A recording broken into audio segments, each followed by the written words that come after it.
Olá, turma, sejam muito bem-vindos a mais uma aula desse programa de educação para jovens adultos aqui do Instituto Livre.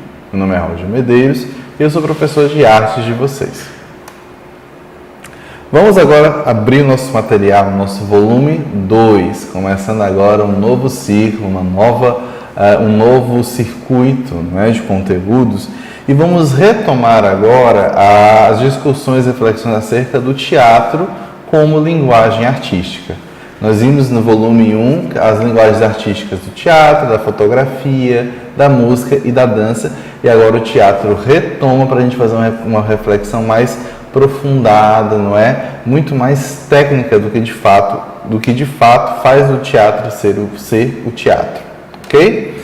Então, a unidade 1 aqui, o tema é Encena o Teatro, não é isso? E vamos ter aqui nos temas 1, elementos básicos do teatro, tema 2, ação, tempo e espaço. Então, analisando aqui no tema 1, vamos aqui passar para o tópico como contar uma história por meio do teatro. E vamos lembrar que o teatro é uma arte que engloba tanto textos literários e textos próprios do gênero dramático, não é isso? Quanto elementos de encenação e de performance. E aí o teatro tem como função encenar os acontecimentos da vida humana e encenar também personagens célebres, personagens comuns, tudo isso para nos mostrar exatamente o drama, para nos mostrar os dramas humanos, os dramas da existência humana, certo?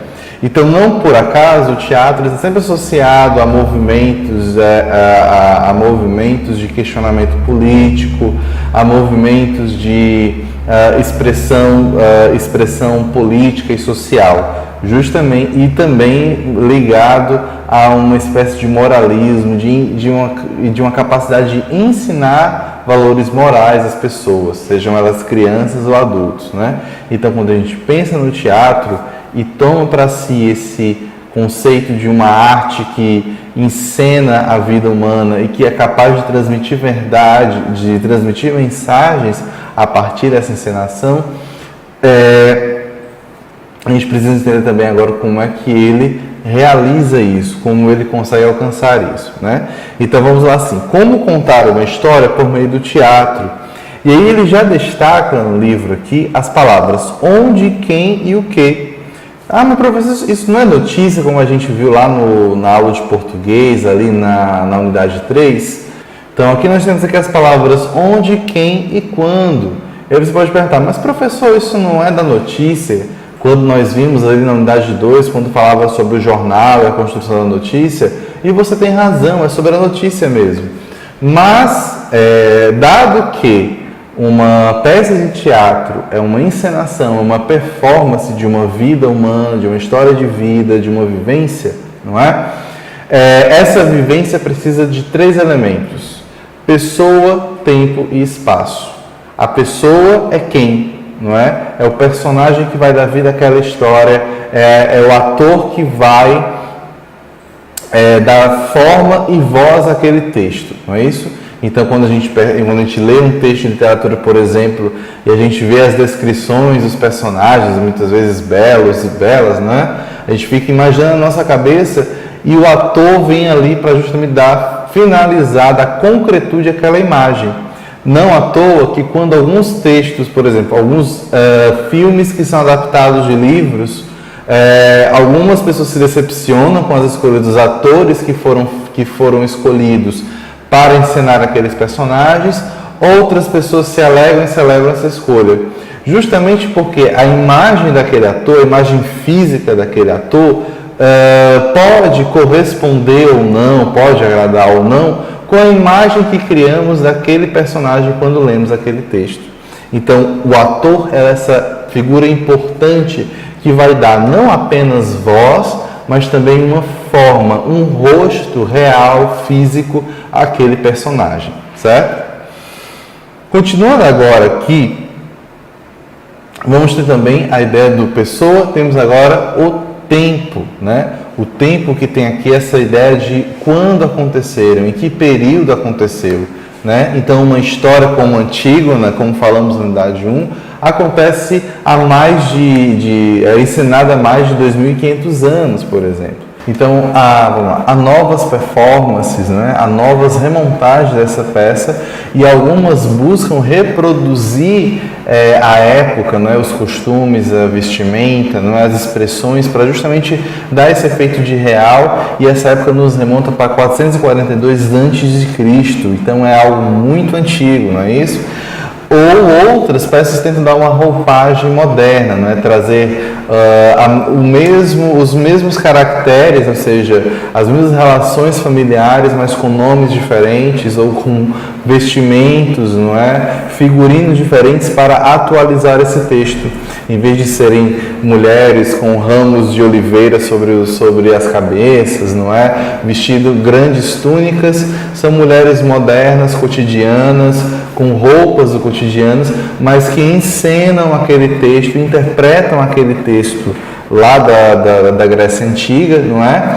Dentro de uma roupagem, dentro de um figurino atual e moderno. Então, por isso que a gente, quando fala desse tempo, é essa reconstrução daquele período, daquele momento, a partir não apenas do texto, mas do figurino, não é?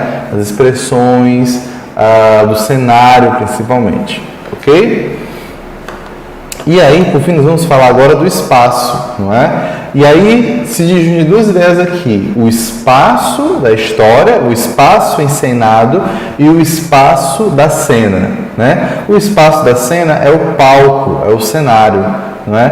E esse espaço pode ser minimalista, ou seja, muitas peças acontecem apenas com uma cadeira, em que a pessoa se senta e ela começa a conversar e a falar, que é muito característico nos monólogos, né? O que é monólogo? É apenas um que fala, né? E aí também nós vamos ter os palcos, que são grandes produções, grandes investimentos, né? Então, se a gente pensa no teatro da Broadway, né, nas grandes musicais de teatro, a gente percebe ali justamente esse conjunto, né, enorme de uma grande produção. Então, há vários castelos, florestas, né, até pequenas lagos artificiais nesses cenários, justamente para trazer essa imersão do público na obra, não é isso? Ou quando nós temos um espaço mais simples, não é? Mais minimalista, o foco deixa de ser o cenário, a imersão no cenário, e o foco passa a ser o texto e a atuação, a interpretação do autor, ok? Do ator. E aí se esse é o cenário da cena, esse é o espaço em cena, né? É o espaço em que a cena é encenada. Por outro lado, o espaço encenado é o espaço que é narrado e contado pela história. Se a história de Antígona, por exemplo, se passa na Grécia Antiga, o espaço encenado vai buscar representar, seja por meio de uma releitura ou por uma reprodução, aquele espaço da Grécia Antiga, não é? Em Perdoem por Me Traíres, de Nelson Rodrigues, o espaço é a sala de estar, por exemplo, um dos espaços da obra, da peça, é a sala de estar da casa da família que está ali dentro daquela trama, não é isso? Em Hamlet, não é? É um castelo. Então, quando nós temos esse espaço encenado, é uma tentativa de reproduzir e de localizar espacialmente os acontecimentos encenados e as personagens em cena, ok? Passando agora para a atividade 1, vamos aqui. Onde, quem e quando. Relacione as duas colunas enumerando a segunda de acordo com a primeira. Então, na primeira coluna, nós vamos ter aqui a pergunta: onde, quem, o que e quando, né? Desculpa, faltou falar do que, né? O que é justamente o acontecimento, é a trama envolvida ali, né? Em Antígona, o que acontece? O que a peça de Antígona quer mostrar, quer encenar? Ela quer encenar a luta de poder contra o seu tio, a luta de poder, não é isso? A disputa de poder do seu pai contra o seu tio e do seu irmão e da sua família, a tentativa de subversão ao poder autoritário do rei, né?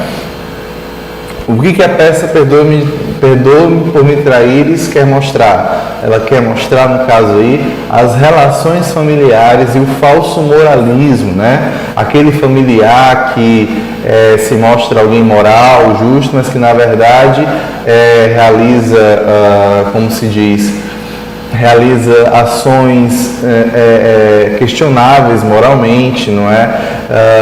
Às vezes, no Perdoa por me traíres, o tio da personagem principal se mostra um homem pedófilo, né? Então, quando o Nelson Rodrigues traz essa peça, ele quer debater esse moralismo que muitas vezes é apenas de fachada, muitas vezes é um moralismo hipócrita, que olha para o outro, mas não olha para si próprio, que cobra do outro uma ação que ele mesmo não consegue realizar e não quer realizar, não é isso? Então, voltando para a atividade 1, a primeira coluna nós temos aqui onde, quem, o que e quando, e aí nós vamos ter agora uma outra coluna com algumas informações e vamos agora relacionar uma à outra. Vamos lá. O primeiro item da segunda coluna é século XVII, não é? Quem viu a aula de algarismo romano sabe ler muito bem um algarismo romano, né? Então vamos lá, século XVII. Século XVII é uma informação que diz respeito a onde, quem, o que ou quando. Quando? Século XVII é um período, é uma época, é uma data cronológica, é um tempo cronológico. Logo vamos colocar aqui o item D no primeiro item, certo? Dois empresários e secretária, isso aí é quem, não é? Empresário e secretária são sujeitos, são pessoas, não é isso? No caso aqui, identificados pelas profissões que desempenham, pelas profissões em que atuam, né? Então aqui, dois empresários e uma secretária, é aqui o quem, item B. Outono de 1957, de novo, o quando, não é? Esse quando aqui mostrando uma data, um período, no caso o outono de uma data específica, de um ano específico. Três alienígenas, novamente nós temos aqui um personagem, são agentes, são sujeitos, né? Professor, alienígena, gente, não é bem essa questão, é só a gente entender que esse quem não é necessariamente uma pessoa de carne e osso. Esse quem pode ser um cachorro, pode ser uma pedra, pode ser uma árvore, desde que esse quem encene, desde que esse quem assuma a posição de um ator que vai dar voz e rosto a uma fala, a um personagem. E aí a noção de personagem é justamente aquele que faz a ação, é aquele que vai dar seguimento às ações ou ao discurso ou à fala dentro da peça. Então, quando ele fala aqui três alienígenas, e esse três alienígenas é justamente o quem, não é? É um ator, é um personagem, é porque ele considera que esses três alienígenas vão dar seguimento às ações e vão dar voz e corpo às falas, certo? Briga por uma herança. Isso aqui é o onde, o quem, o que ou quando? Isso é o que, não é? Aquilo que é encenado, não é? Então a peça ela vai encenar a briga por uma herança. Da mesma forma como que Antígona encena uma briga por poder, não é isso? Entre a família ali principal e seu tio, né? Aqui a briga por herança vai ser o tema dessa peça, dessa obra. Namoro escondido dos pais, novamente nós temos aqui o que, né? Uma história de amor escondido. E no zoológico, o espaço, né? Que é o onde, né? Onde acontece essa peça? Em um zoológico, não é isso? E na sala de aula, novamente, nós vamos ter o onde, né? Onde acontece onde acontece esses acontecimentos é ótimo. Onde acontece, não é? Essa encenação, essa história, ok? Vamos lá. Vamos agora identificar aqui no item 2 os elementos onde, que, quando e o que. Vamos ler o texto. Já era final de tarde quando Pedro, enfim, criou coragem, dirigiu-se ao escritório do chefe da empresa onde trabalhava e, reunindo todas as forças, pediu um aumento. Argumentou, implorou, porém seu chefe foi implacável, negou o pedido e terminou o assunto dizendo que, se Pedro não estivesse contente, que procurasse outro emprego. Então vamos lá. A primeira informação que nós vamos ter aqui agora, vamos seguir a ordem aqui da nossa questão. O onde, né? Então aqui vamos procurar a informação do onde. Já era final de tarde quando Pedro. Então, todas as palavras nesse trecho dão uma ideia de tempo, né? E vamos passar agora para a ideia de lugar, né? A empresa onde trabalhava. Então, agora qual é o espaço aqui? Onde acontece essa história? Em uma empresa, em uma repartição talvez privada, pública, provavelmente privada, não é? Então, onde acontece? Em uma empresa. Quem? E aí nós temos Pedro e lá depois nós vamos ter seu chefe, que são os personagens que vão dar segmento e voz. Mas cadê a voz do Pedro aí? Bom, Pedro aparentemente não tem voz, mas a gente supõe quando ele diz assim, ó, que Pedro argumentou e implorou. Por mais que Pedro, nesse caso, não tenha uma fala transcrita no texto, ou seja, uma fala que represente ipsilíteres, que represente de fato a fala desse personagem, nós temos aqui verbos de enunciação, verbos que vão indicar esse ato de linguagem.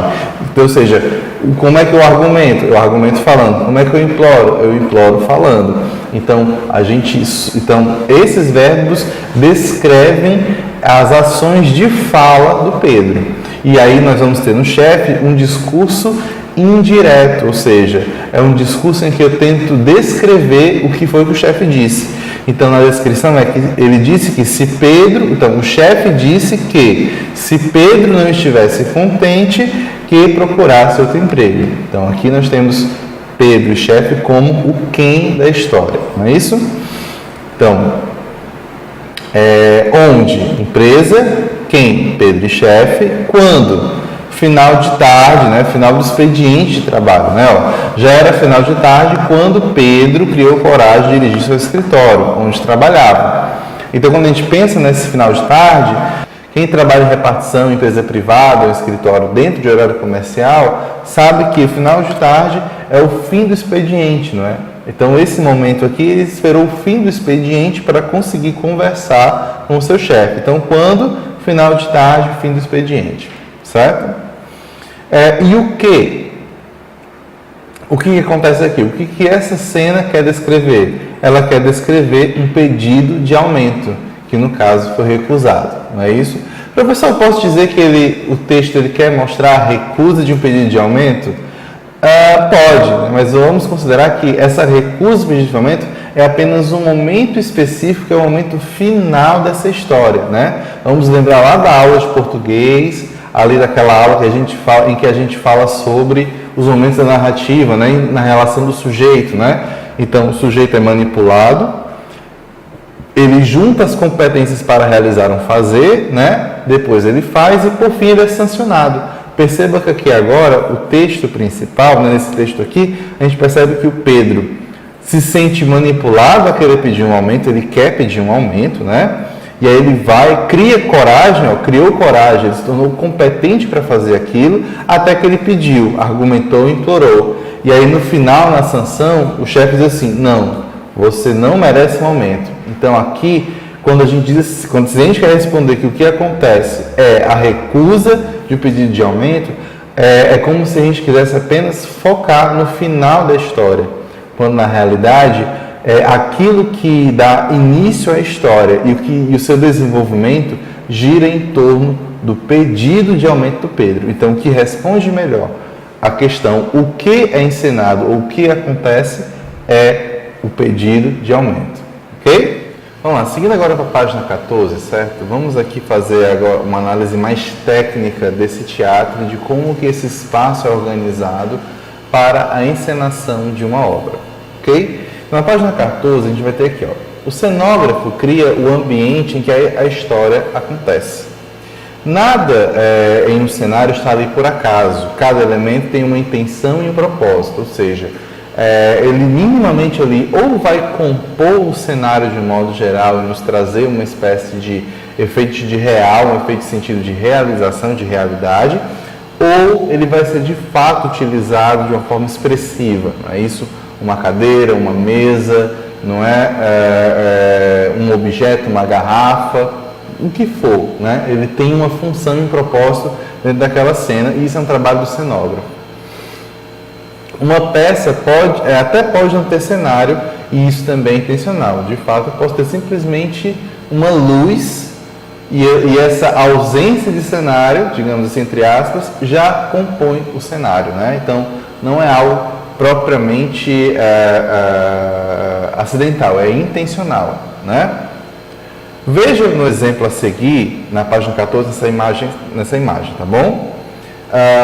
Como o cenário pode determinar época, tempo, época, espaço ou local, e sugerir um clima de amor, mistério ou terror, período do dia, antes mesmo de a história começar. Então perceba que nós temos aqui uma casa, não é isso? Ó?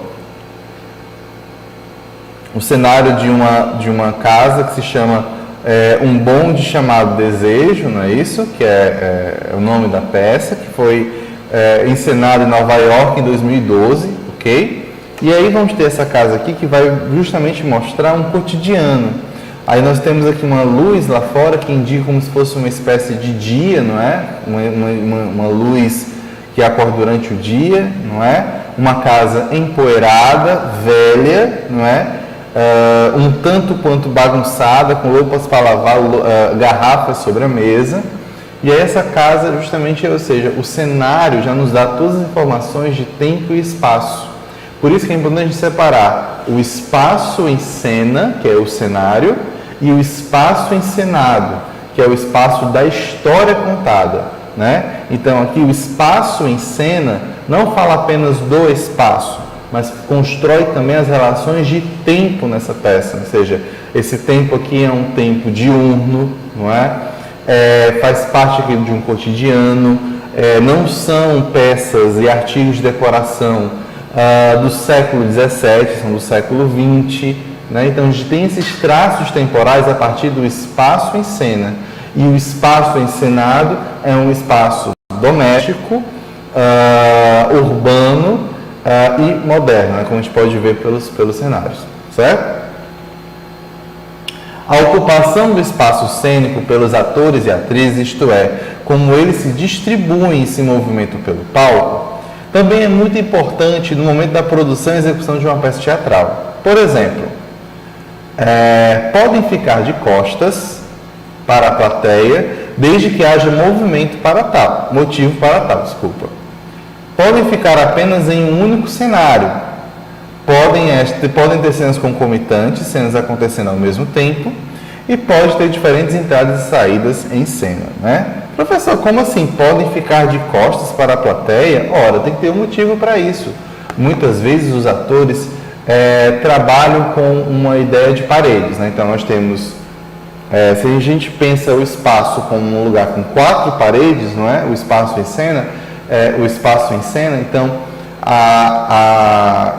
eu posso manter as 4 paredes e me inserir naquele cenário enquanto ator da seguinte maneira: de reproduzir uma cena como essa aqui, por exemplo, um jantar, reproduzir um jantar, e de repente alguém se levanta e dá as costas para o público para falar algo no ouvido de um personagem, né? Então, nesse sentido, é que o ator pode ficar e dar as costas ao público, né?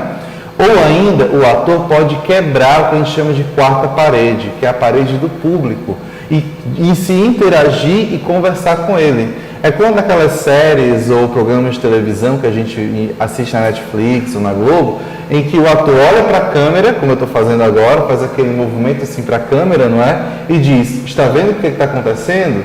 Olha isso aqui, olha como isso está errado, não é? Ele faz esse movimento para quebrar a quarta parede e se dirigir ao público que o observa, não é? E interagir com ele, não é isso? Quando ele diz assim, que podem apenas estar em um único cenário, é o seguinte: uma peça pode acontecer em apenas um único cenário, em apenas um único espaço encenado. Por exemplo, um bar, um quarto, uma casa, uma empresa, não é? Outras cenas acontecem em vários cenários, não é? Um jardim, um palácio, um deserto, ok? Podem ser cenas concomitantes, de que elas acontecem ao mesmo tempo, ou seja, em uma cena acontece uma coisa, outra cena acontece em outra, ou uma cena acontece em um momento, depois volta, mas é um outro aspecto daquela mesma cena. E por fim, podem ter diferentes entradas e saídas de cena, né? Ou seja, a gente observa aqui nesse cenário, nós temos aqui 2 portas, né?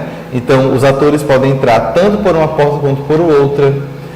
Se for uma peça mais moderna, elas podem entrar pela própria plateia, né? Então, quando nós temos esse movimento de entrada e saída, ela não acontece apenas os bastidores para o palco, mas cada peça, cada cenário vai mostrar a articulação, vai mostrar o local para esses movimentos de entrada e de saída, certo? Outro ponto a observar é a utilização dos planos de representação, né? Então vamos ter aqui, ó, plano baixo, plano médio e plano alto. O plano baixo é representado quando o ator fica mais próximo do chão, né? Quando, por exemplo, ele se deita ou rola no chão e utiliza o plano baixo, né? Esse plano aqui.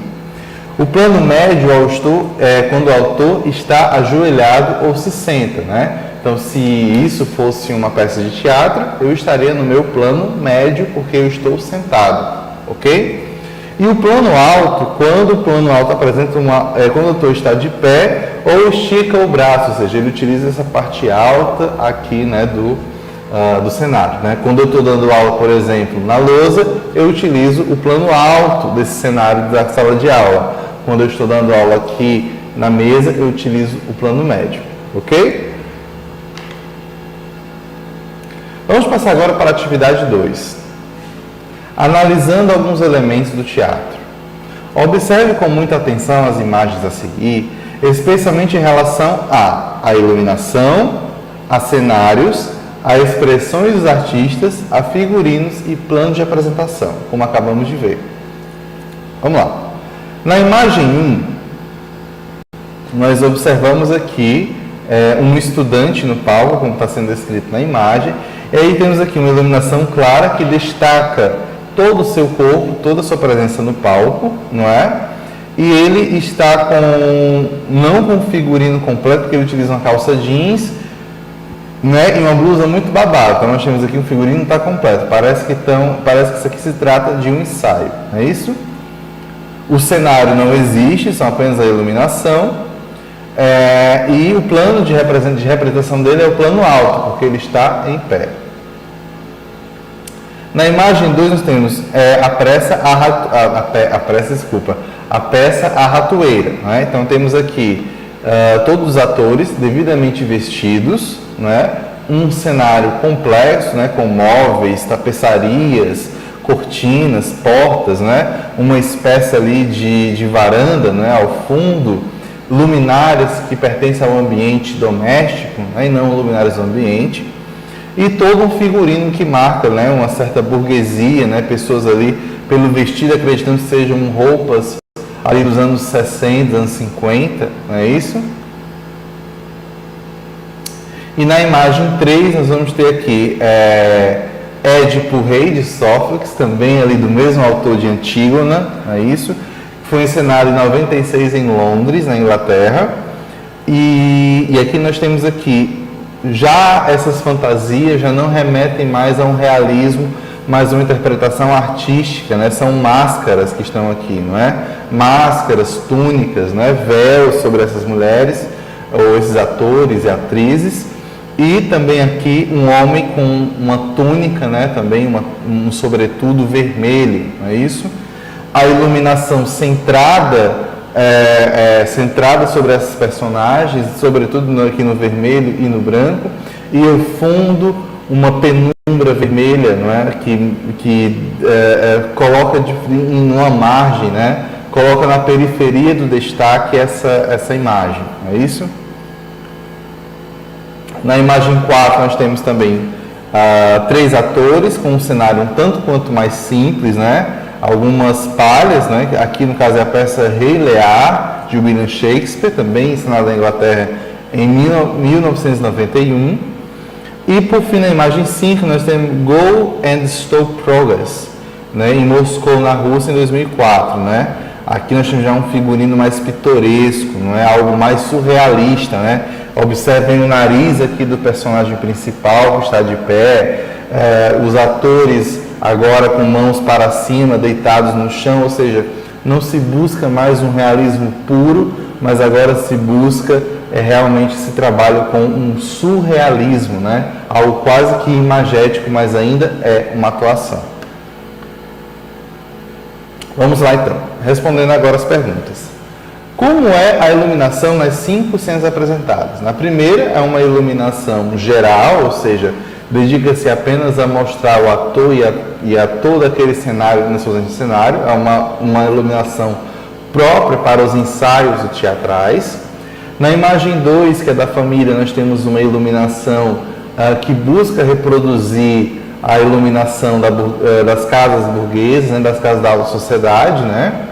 Na iluminação 3, nós temos aqui uma iluminação que busca trabalhar com a ideia de centro e periferia, né? Ou seja, aquilo que está em branco destacado é o centro o centro a ser enfatizado pela imagem, pela encenação, não é isso? Enquanto que essa penumbra vermelha em volta desse centro é a periferia, que é algo de menor importância, mas que ainda assim compõe a cena, né? Na imagem 4, nós temos uma iluminação que foca sobre os atores e que deixa o fundo uma penumbra mais escura, né? E na iluminação 3, nós temos algo mais surrealista que procura gerar uma sombra, projetar uma sombra do ator na imagem, certo? Quais planos aparecem nas imagens? Alto, médio ou baixo, identifique cada uma delas. Na primeira imagem, nós vamos ter um plano alto, o ator está de pé, com um braço erguido, né, explorando até mesmo algo acima da altura da sua cabeça. Na imagem 2, os personagens estão divididos entre um plano médio e um plano alto, né? Há 2 atores aqui, 3 atores que estão no plano alto, ou seja, mas professor, você não falou que sentado não é no plano médio, mas perceba que ele está sentado em uma bancada, ou seja, uma cadeira mais alta. Então ele está na mesma altura praticamente aqui dos mesmos atores que estão em pé, né? Enquanto que essas 2 mulheres estão sentadas ocupam o plano médio, né? Na imagem 3 temos novamente o plano alto e o plano médio, ou seja, atores em pé e um ator ajoelhado. Na imagem 4 a mesma coisa, 2 atores ajoelhados e um ator em pé, ou seja, plano alto, médio novamente. E na imagem 5 nós temos um plano alto e baixo, né? Os atores ocupando aqui, encenando aqui no chão, que embora eles estejam com o braço levantado, esse movimento deles se direciona para o chão e exploram o chão da cena para representar esse movimento, né? Enquanto que o ator está no plano alto, sendo destacado e que projeta uma sombra ao fundo. Ok? 3. Cenários e figurinos podem ser utilizados para construir na identificação e na construção da época e do local onde acontece a história. Em qual ou quais das imagens ou imagem, das imagens ou em quais das imagens é possível observar isso, né? Perceba, por exemplo, que na primeira imagem eu tenho aqui uma espada, né, um figurino, não é isso? Mas eu não tenho cenário, eu tenho apenas um figurino que me faz supor que é um figurino de época, ou seja, é um figurino de uma época em que se utilizavam essas camisolas muito folgadas, muito babadas, né? Então, provavelmente seja ali a época do Renascimento, a época da descoberta, não é isso?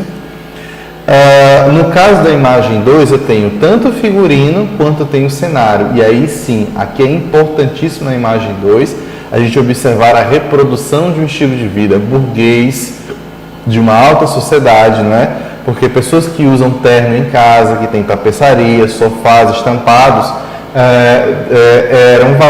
eram figuras próprias de pessoas, de famílias ricas, de famílias com prestígio pela sociedade.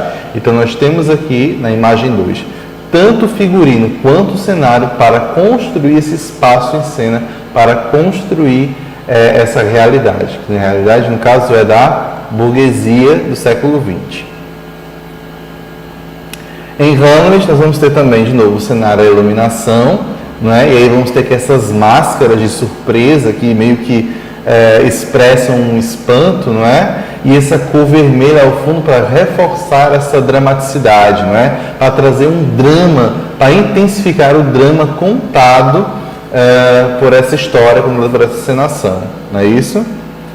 Na imagem 4, nós não temos grande destaque, nem na 5, nós temos apenas aqui a construção de figurinos que servem servem muito mais para fazer servem muito mais para fazer essa relação entre o personagem, o cenário e a ideia que está sendo transmitida pelo texto e pela encenação, ok? Então, se a gente pensa, por exemplo, em quais imagens, as imagens que melhor representam essas imagens 3 e 4, que melhor representam a relação entre figurino e cenário para a construção do efeito de real, para a verossimilhança das histórias contadas, ok?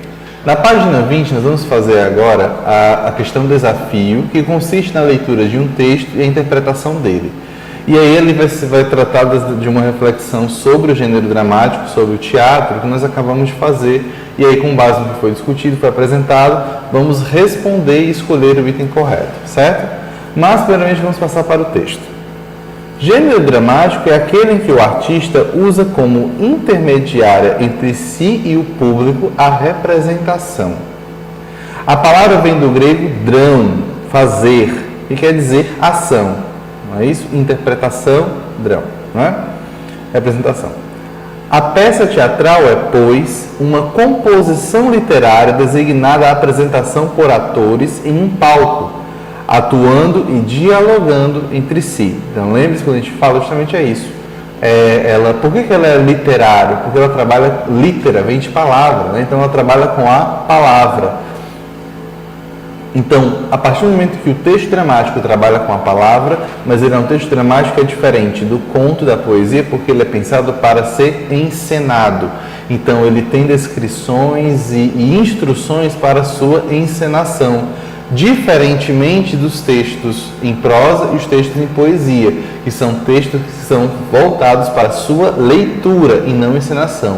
Tanto é que, quando a gente faz adaptações da literatura para o cinema, ninguém pega o livro tal como está escrito e transforma e passa para o roteiro. Não. Aquele texto é adaptado, é transformado em um texto, passado do gênero épico ou do gênero lírico e passa a compor agora um gênero dramático, com as indicações dos atores, das cenas, dos locais, dos momentos, as indicações da fala de cada personagem. Então, isso que é uma transposição de texto, não é? De um gênero para o outro, para que ele funcione para a sua interpretação. Então, quando eu passo um texto do seu gênero literário original para um gênero dramático, é justamente isso, é transformar esse texto com a intenção de que ele seja encenado, tá? O texto dramático é complementado pela atuação dos atores no espetáculo teatral e possui uma estrutura específica, caracterizada: 1. Pela presença dos personagens que devem estar ligados com lógica uns aos outros e a ação. Como assim ligados uns aos outros, né? Por exemplo, na história de Antígona, né? A relação que aproxima os personagens uns aos outros não é um acaso, simplesmente o personagem surgiu do nada, foi colocado lá. Não, eles são parentes, não é? Antígona observa uma briga entre irmãos pelo poder, não é? Observa o tio querer cometer um golpe de Estado contra o reino do seu falecido pai, e aí também observa um irmão ter sido morto e ela quer enterrar o irmão morto de uma forma honrada, de uma forma sagrada e não profanada, né, pela disputa política. Então, quando Antígona faz isso, ela aí já mostra as relações entre as personagens. São relações de personagens pertencentes a uma mesma família em torno da briga por um lugar de poder. Ok? Então, isso que ele quer dizer com ligados com lógicas uns aos outros e a ação, né? Então, não é apenas a relação familiar que aproxima os personagens, né? Mas também a briga de poder, né? Ou seja, a partir do momento que um irmão mata o outro na história de Antígona, nós temos aqui essa relação de vida e morte, causa e consequência, ou seja, esses atores, assim, esses personagens estão ligados tanto pelas ações que eles realizam em cena, quanto pelos motivos familiares, afetivos, amorosos ou institucionalizados que os ligam, certo? 2. É caracterizada pela ação dramática, trama e enredo, que é o conjunto dos atos dramáticos, maneira de ser e de agir das personagens encadeadas, a unidade do efeito, e a segunda, uma ordem composta de exposição, conflito, complicação, clímax, desfecho. Percebam, ele agora define o que é trama e o que é enredo. A trama é o conjunto de atos dramáticos, são as ações dos atores, né? Então eu tenho aqui, eu vou agora tomar o poder, vou matar meu irmão, eu vou enterrar meu outro irmão, vou questionar a autoridade. Então, isso são ações dentro da peça Antígona que vão dar o andamento da obra, que vão dar o andamento da peça, não é isso? E aí agora ele vai explicar agora qual é o segundo termo. O segundo termo é enredo, que o enredo são aqueles 4 elementos que eu falei no estudo da narrativa, né?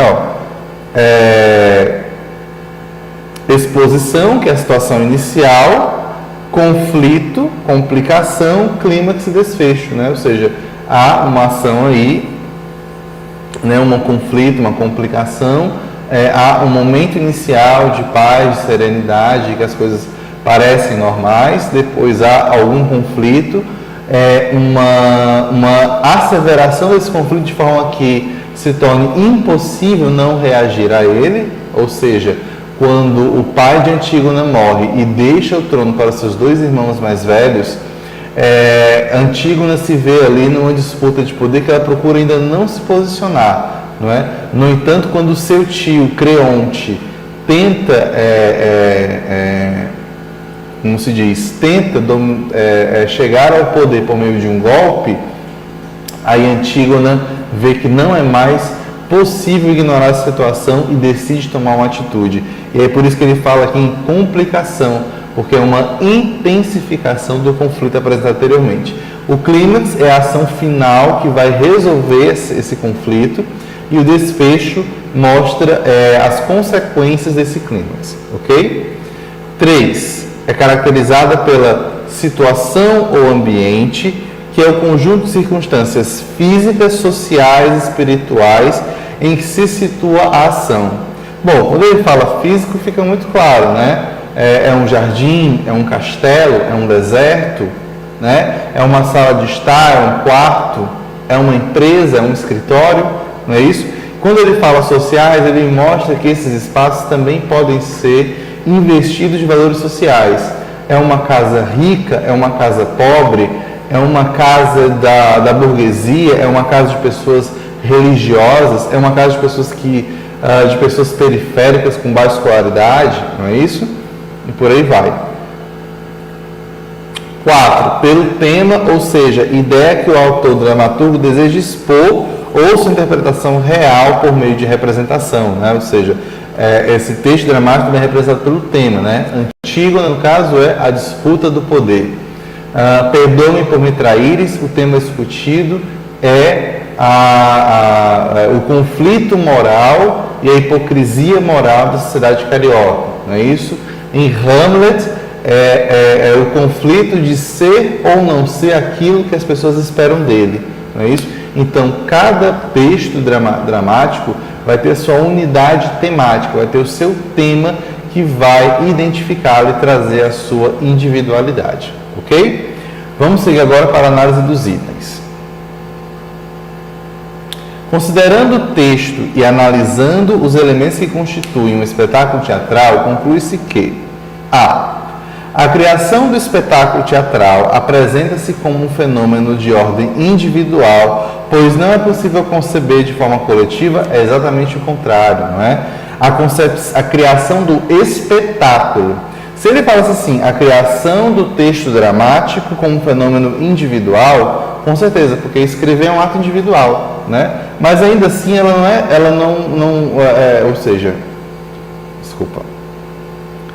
um ato individual, não é isso? Por que ela é um ato individual? Porque ao momento que eu escrevo sozinho, não é?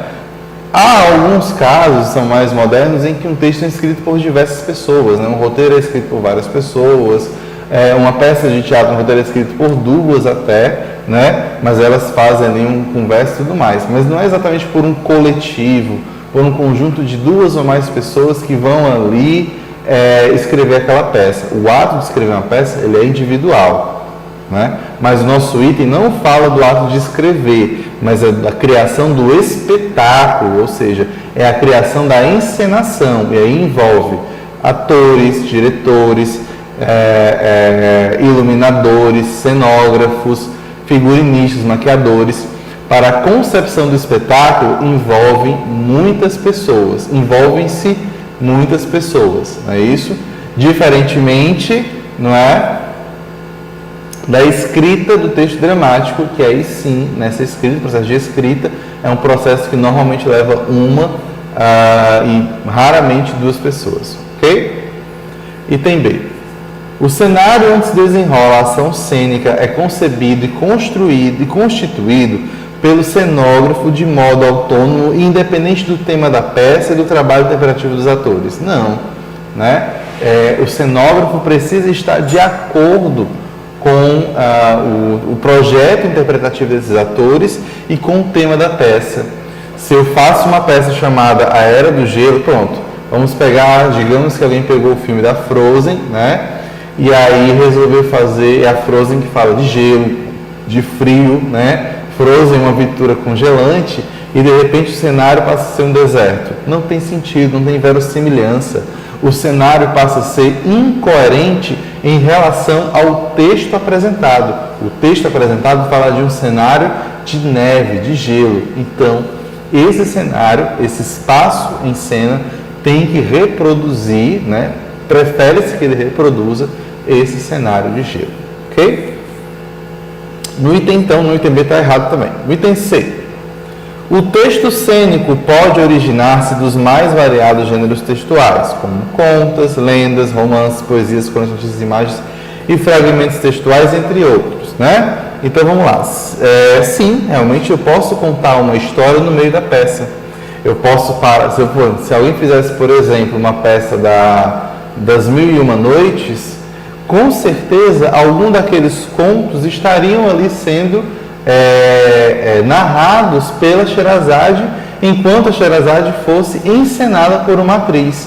Então, sim, o texto cênico pode originar-se dos mais variados gêneros textuais, não é isso? E outro detalhe, e outra evidência disso é que o texto dramático ele se inspira nisso, né? Eu posso pegar um conto e a partir desse conto criar um texto dramático para encenar aquele conto, né?